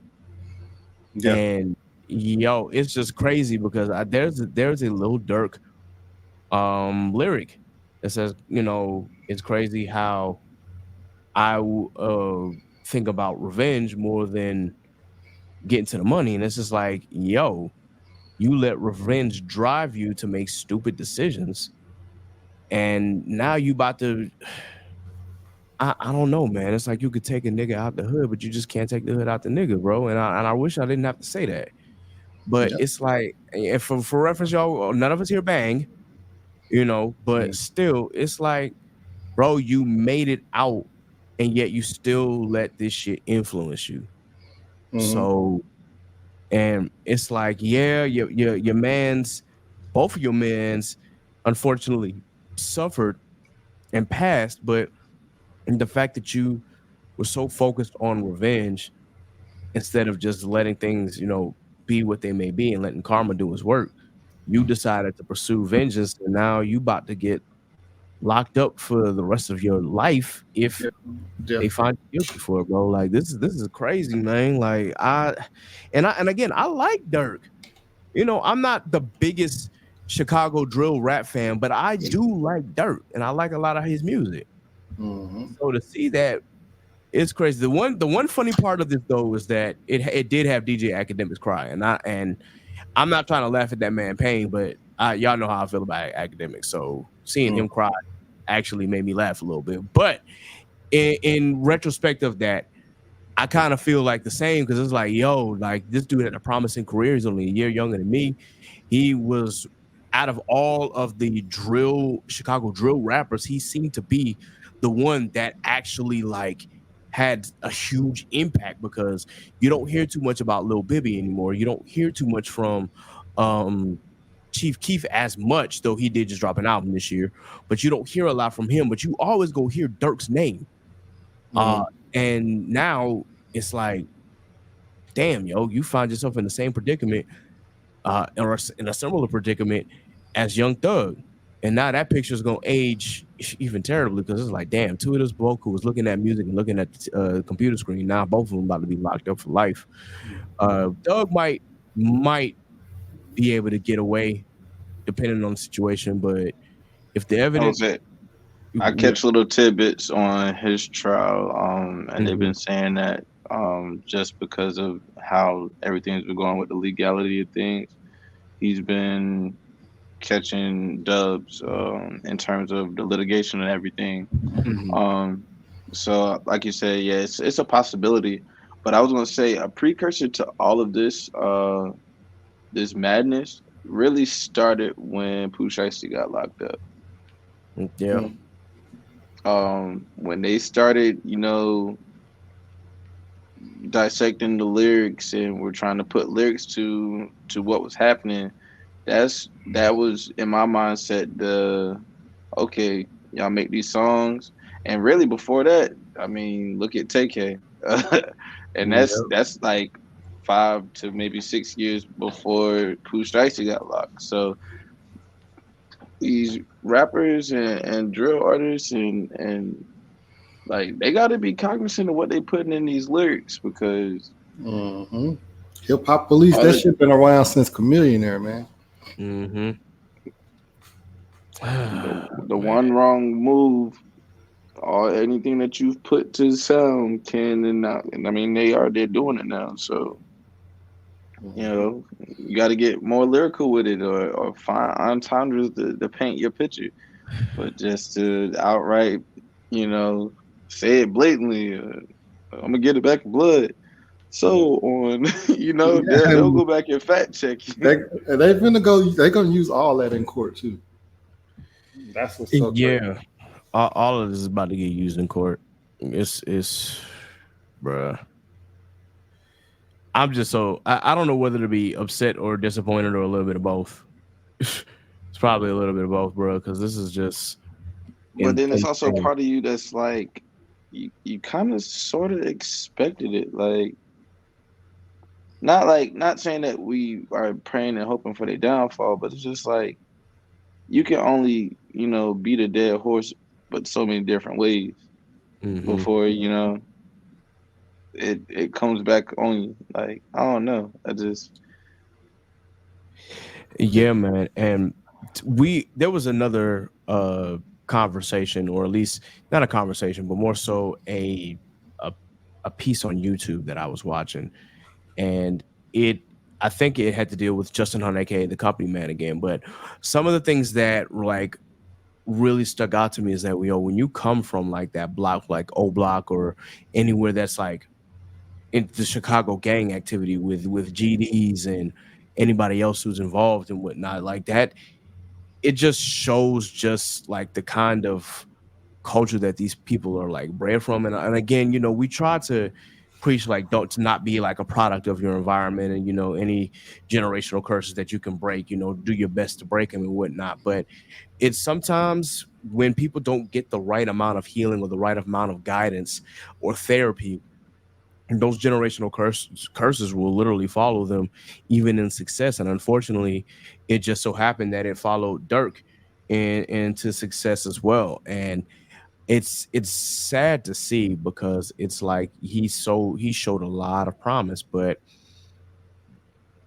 it's like, yo, what can we do, or what can he do? Because he kind of set himself up in this case. Like, you didn't have to go that route, bro. You didn't have to put a bounty out or bounties out. And now look, man, we may never hear from you ever again. I It think it sucks.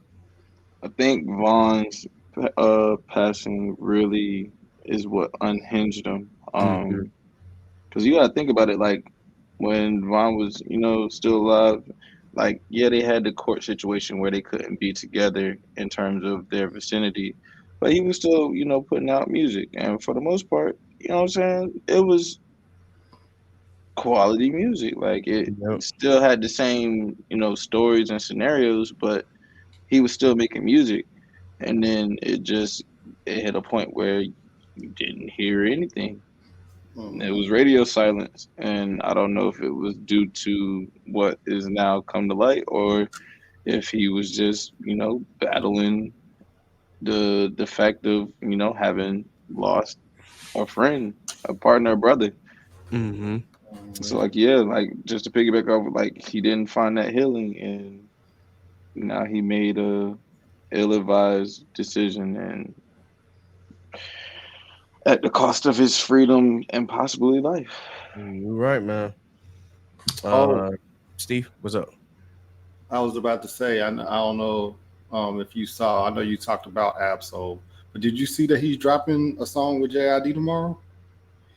No, Mm. I didn't see that part. Oh gosh, that'll be shit. Oh, and Jitty on the same. My Yeah, mind is not prepared for that. yeah. Oh, I Drop about to say I just listened to the J. Cole song with him and him Absol and Daylight. was Daylight, oh, and you I was talking just about like, was that Pie? Yeah. Yeah. yeah. Okay. So Bet. oh man, Yeah. that's gonna be interesting. Yeah, man. This is shit. I can't wait to hear that. And listen, I did listen to the song with Jason Martin, formerly known as Problem, and Absol. That shit has some West Coast, like that's a West Coast bop for real, for real. And I just like how all the West Coast artists are just getting back to that regional sound. Speaking of which, and I don't mean to jump back or segue back over, but it really just, for me, it's like drill is a certain sound, but I think that because of the culture of drill rap, where people and rappers who come out of that particular area, like they rap about their ops and they dead ops and dissing them and things like that, it just, there's a disconnect somewhere, because you have this section of music that, yeah, it talks about like the struggle of living on that block and whatnot, but it also takes a lot of joy in doing that, and like how some of these folk out here will not hesitate to make a drill song about killing the ops, or the plot of killing the ops, and then most of them either end up dead or in jail, unfortunately. And it's kind of crazy that we're getting that, I'm seeing that dynamic play out in real time with Dirk and whatnot. But definitely shout out to the West Coast, because I've been yearning for some more West Coast music and some more regional sound coming from the West, like the way. And this is a Southern nigga who loves the hip hop from the South saying this shit. Like, I want more West Coast bops, bro, because them shits will have you dancing and not giving a fuck. And it's just, that's all I'm gonna say. Like, I ain't about to be out here just crip walking or blood walking or none of that shit. But damn, the music that West Coast artists drop when they're like regional and whatnot, it really wants to make you move, and then they also be saying shit too. So definitely shout out to the West Coast, man. But as far as the music coming out of Chicago, I'm just gonna pray for them folk, man, and I gotta pray for Dirk, and I just hope that the situation gets better, but I don't see a way out unless Durk can prove that he had nothing to do with it, but just from the way that they have an electronic footprint, it's not looking good for my man's. Yeah, bro. Like too many credit card receipts and rental car. Yeah, it's not good. It's, I mean, and then the U.S. Marshals, bro, they're not playing around, bro. Like if the U.S. Marshals are the ones that's arresting you, bro, you could. No, you're right. And then he was trying to flee to another country that was still American, like they was gonna ship you back, and he's trying to flee Yeah, the country. Yeah, he was trying to fly to Italy and shit. Yeah, just thinking that, oh yeah, I'm out the country, I'll be good. No, nigga, like, No, not at all, bro. Like, like nigga, go to a country that's not U.S. friendly. yeah, bro. Like they're gonna ship you back, bro. So Insane, absolutely insane, man. But man, that is what's happening in our world, y'all. So please, y'all, when it comes to just this hip hop shit, man, again, choose your inspirations and your influences wisely, because clearly there's a lot of people in this genre and a lot of people in our culture who just make terrible, terrible decisions. And we all want, the best for our people, especially in our generation and below. We all millennials here for the most part, and so we just want to see good things happen for us as Black folk, man. We want to be out here creating new things, or being a positive influence for kids, or even just having our voices heard, so that way we can try to steer people in the right direction. I think the important thing is that there are great things about this culture, but we also have to highlight the negative and the shenanigans, so that way what not to do and what pitfalls to fall into. It's nuts out here, unfortunately, and 2024 has been a crazy, and I mean a crazy year for those who are in the industry and in general in Black culture. But we move. We move. My final thought for this episode, yo, please fix the BET Hip Hop Awards. Please. It's yeah, I'm so disappointed. Like, we went from having ciphers, and we went for showcasing like a few awards and whatnot, to whatever the fuck we got back at the beginning of October. That shit was terrible. We're in a all the nostalgia shit was playing, but I'm like, we're not highlighting any new hip hop artists. We're not doing any ciphers. Like, what? Or that car cipher that really wasn't a cipher. I don't even know what. I'm just like, yo, what are we doing, yo? Like, is Viacom? Do they not see any, like, I want to say, like, do they not see any value in the hip hop awards anymore, or is it just BET themselves that just decided, you know what, we're gonna make it the Kendrick Awards? Not saying that Kendrick didn't deserve any of those awards, because that man really flipped the hip hop world upside down with the 3 songs that he released on the radio or on streaming platforms, a verse that he released on Instagram. He really flipped hip hop on his head with that. But still, it's like, you want better, and you want to see more stuff. I want to see new hip hop artists come and do ciphers. I want to see them, or come together and try to create a song or whatnot, man. Just the way that I know newer hip hop artists right now probably aren't going to do that, but that just reminded me of a tweet that I saw that said that hip hop, or at least the folk who are doing hip hop now, the reason why they're not as articulate, or the reason why they're not as lyrical, is because they don't read. A lot of the folk that we grew up with did a lot of reading, whether it would be books that they just found, or even if it was just music or whatever they have you. That was a reading generation, between like the founders of hip hop and even up to where we got the big 3 now. It's just like, you have folk who would read and would try to enhance their vocabulary and try to enhance their knowledge. Like a lot of the rappers used to be 5%ers and whatnot, especially in New York. So of course they had to read, when they were trying to figure out what the math was for the day. Like, that was their daily reads. So when you don't have that, and when you don't have that knowledge, it's like, what can you do except maybe do ad libs and try to turn up and do a vibe? But that I just wanted to throw that out there. I didn't mean to go off on that tangent, but please, please, please, BET, please fix the Hip Hop Awards because I would like to enjoy that again because I've enjoyed the Hip Hop Awards. I enjoy it more than the BET Awards sometimes, but this year the award shows have been doo doo, for lack of a better term. Like it's just absolutely nothing going right now. But anyway, that's my final thought. Any final thoughts from the other two? I wanted to get y'all opinion on Daima. Oh, Dragon Ball Daima? Mm-hmm. Got it. So I watched the first two episodes. I haven't seen the third one yet. I like it. You know, it reminds me of old school Dragon Ball. It's not something where like I have to worry about super seriousness every like throughout the entire episode. And granted, you know, Dragon Ball Z had its moments, but Dragon Ball Z was, you know, infinitely more serious than Dragon Ball. But Dragon Ball Daima reminds me of like going back to that Dragon Ball age where, you know, Goku sets off on an adventure and is just enjoying the things around him. And yeah, he's a little kid and he's trying to get used to his powers again, being that size. And I honestly think that this will be an interesting series. So I'm enjoying it so far.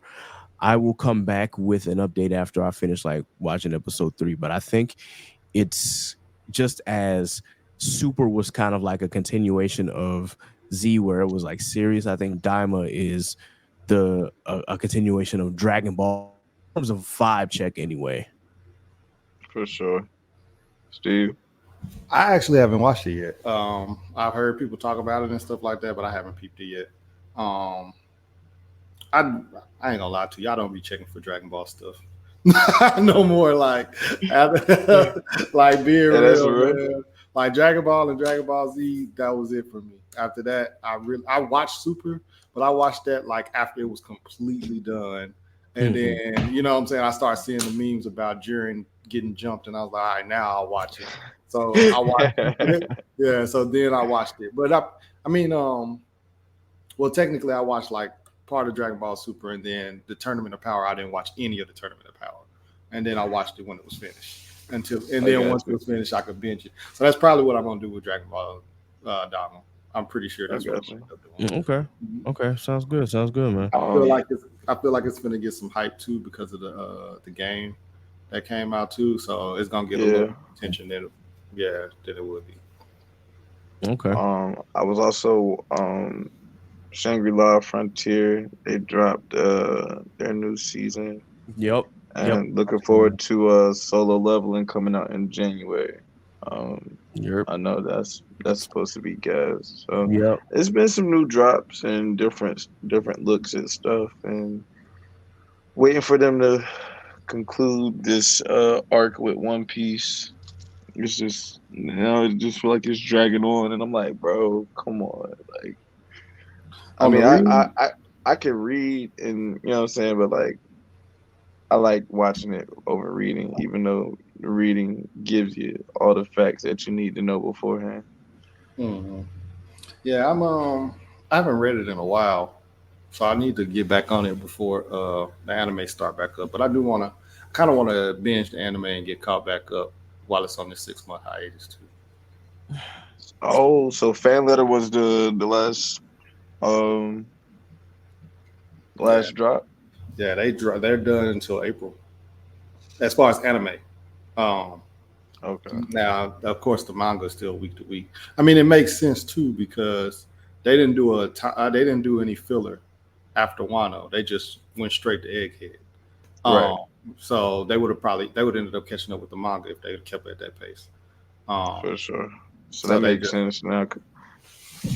They do a 6-month break, and then now they said this break is also because Wit Studio is taking over the remake, and Wit Studio is kind of like talking shit, like we gonna make One Piece this and that, and we finna like speed up the pacing and shit. So Toei is all like, okay, well we'll take a 6-month break, that way we don't have to slow down our pacing whenever the anime comes again and stuff like that.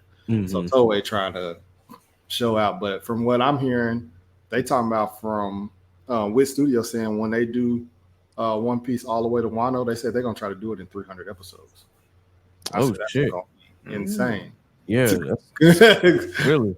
Yeah, so if So you now we're can gonna convince see how much they either keep with it or miss out. that, yeah, I'm interested to see that because it's gonna be a lot of new One Piece watchers, and I'm gonna wonder what they're gonna miss out on or if they're gonna get the whole thing. Because I mean, the live action they did a pretty good job of giving a good chunk of it, but I just don't see how they can do from day one to Wano in 300 episodes. I don't see how they can do Yeah, Yeah. I that. don't Did, either. how y'all That feel shit. about the Naruto remake going back and reanimating Naruto? I didn't um, know they was doing that. I didn't know they were doing that either, and honestly, I can probably do without. But that's not to say that I didn't enjoy Naruto as it is. I still love Naruto. I just don't know if I'm a rewatch, unless it depends on the fight. Honestly, like if they go back and if they redo Naruto versus Pain, then obviously like yeah, I'm locked in. Or if they Hmm. do Naruto versus Sasuke, any of the fights, I'm locked in for those. I I don't know if I want to go back and watch uh Granny Chio and Sakura versus Sasori. I don't know if I want to, sit through that. Not to say that that was a bad fight because that was Sakura's best fight. I just don't know if I want to watch that again. Uh Yeah. so it really just depends on, which fights they reanimate, and then I might just, lock in and try to um just try to watch just for my enjoyment. But yeah, I don't know how to feel about that. Still, it is what it is. I guess the big three still make a whole lot of money. Y'all see Bleach is back. And speaking of which, I gotta watch the latest episode. I missed that too, dealing with Homecoming. Yo, But gas. yeah, get Bleach. Yes, I'm thoroughly enjoying the 1,000 Year Blood War. So I don't care what nobody say, but I've always liked Bleach. So there's that. And then there was one more anime that I'm thinking of. Oh, Dan Da Dan. I gotta get up on that too. But apparently that's it's a lot of fun. It is definitely a lot of fun watching. It's strange, but I'm enjoying the series. So that's all I got to say about that. Like JoJo's Bizarre Strange. We're not quite there yet, but it's got some interesting elements to it. So Or like Strange. oh no, it ain't that strange. It's strange, but it ain't Bobobo strange. That is, and honestly, I know Bobobo is a parody, but no, it don't go that far. Okay. All right. Any more final thoughts? Pink. Make sure y'all vote. Voting is coming up if you haven't already voted. Yes, indeed. I mean, like I said, exercise your right if you got it. Yeah. Yeah, absolutely. Voting is definitely coming up, man. Please, again, please exercise your right to vote. I can't tell you who to vote for, though. You probably know who I am voting for, but still, yeah, I can't tell you who to vote for. I just say, vote what's in your best interest and not what you hear on TV. Vote what's going to actually help your family and is what's going to help you succeed. And that's not just for president either. We're talking down ballot. Vote for these propositions. Vote for your congressmen, your senators, and then if you got some local stuff going along in your state too, vote for your governors. Vote for your state congressmen or assemblymen, or vote for your state senators. Like this, it's generally important that you partake in the process if you want to, reach for a better quality of life. So any new businesses that y'all want to shout out if there are any? I got one that I want to shout out. Okay. Hear me and Uh-oh. hear me well, San Francisco. Uh-oh. You can't put a fucking sign that says Boudin and a big ass restaurant on a pier and think that we're not going to think that it's Cajun food. It was a bakery. Shame on you, San Francisco. I was looking out the balcony of my hotel. I saw the pier, I saw Boudin, and I rushed downstairs to this restaurant, and it was a fucking bakery. When I tell you I was pissed, so shout them out. But other than that, yeah, it was Oh man, yeah, that's definitely a wow moment. Like, bro, what are we doing, y'all? Like, yo, that is crazy. That is crazy. But okay, I don't have any new black businesses to shout out, at least not yet. Law, you got anything or you good? And 100 grand. Like I said, my main focus right now is making it to January 22nd. So, if I can, I will. If not, I'm locked in. Cause like I said, like we got like 4 different sections of like aviation terminology and math problems to learn, Mm-hmm. and we test every week or so. So like, and then like especially with the holidays coming up, so like we're not cramming, but we about to be on holiday shutdown. So once the holidays come around, we're not gonna be going to class. We got Where instructors who got families and stuff too, and people want to travel, and so just y'all keep your boy in prayer. will do, brother, will do. All right, well, with that, y'all, let's go ahead and get this rundown. So for our podcast shout outs, of course, definitely big shout out to Shogo High and Inside the Bond of a Blurred. Y'all already know all three of us are affiliates in one way or another. Check out again Mike Check Waifu Worst Generation Podcast and Blandame Podcast. I am Patreon subscribers to those three podcasts as well. And I'm also a Patreon subscriber to Inside the Mind of a Blurred, but I'm part of Inside the Mind of a Blurred, so of course. But in any case, please be sure that you check those other podcasts out as well. Truth and Transparency Podcast with Brother X, the Cultural Scientist, and Mr. Smith. Please be sure, of course, you check out It's So Real with Raquel and Onaji. Dad Needs to Talk with Rob, the Father of Vash, Analytical, where shit gets critical.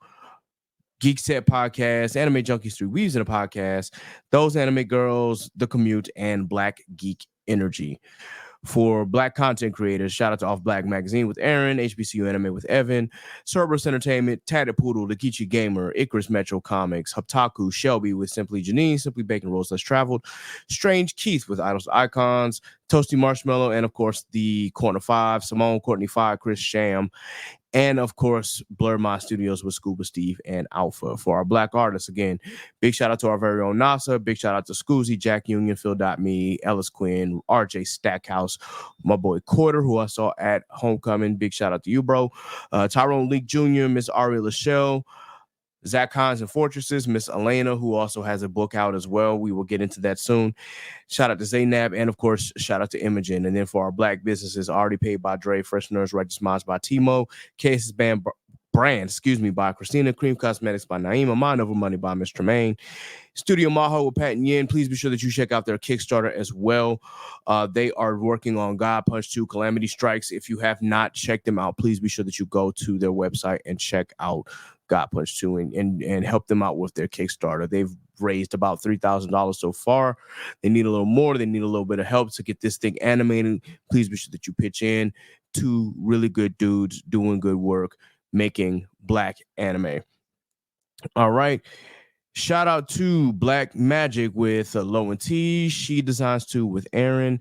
Big shout out to Concept Moon, H4 Creative with Zenobia, Real Estate Stone by Meredith, who I saw at Homecoming. Big shout out to you. Sold by Bell by Mariah, who was also at Homecoming, but I missed her. It's all good. And GVGVO by NASA, and of course, Scrappy Sentiment by our other co-host, Miss Sappy.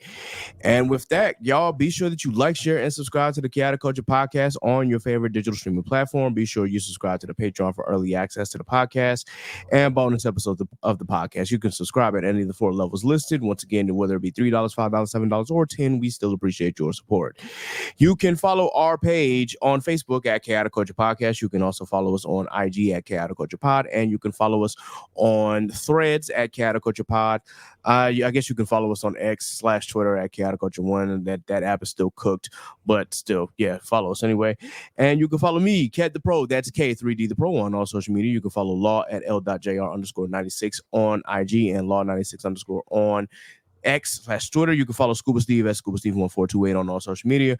You can follow Jay at Jay Lee Trey on all social media. You can follow Miss Sappy at Scraps14 on all social media. You can follow Miss Nasa at I'm Nakaso on all social media. And this has been another edition of the Chaotic Culture Podcast. So until next time, folks, remember, embrace the culture, chaos rules, be blessed, be safe, God is love, and we are out of here. Deuces. One. And once again, my Wi-Fi at the very, very end decided to cut the intro in the middle of it, of all places. So again, guys, thank you for joining me for this episode. And I do apologize about all the technical difficulties I was having throughout this episode because, goodness gracious, my Wi-Fi and I just could not get on one accord. But anyway, y'all already know what it is. Be blessed, be safe, God is love, and I'm out of here. Deuces.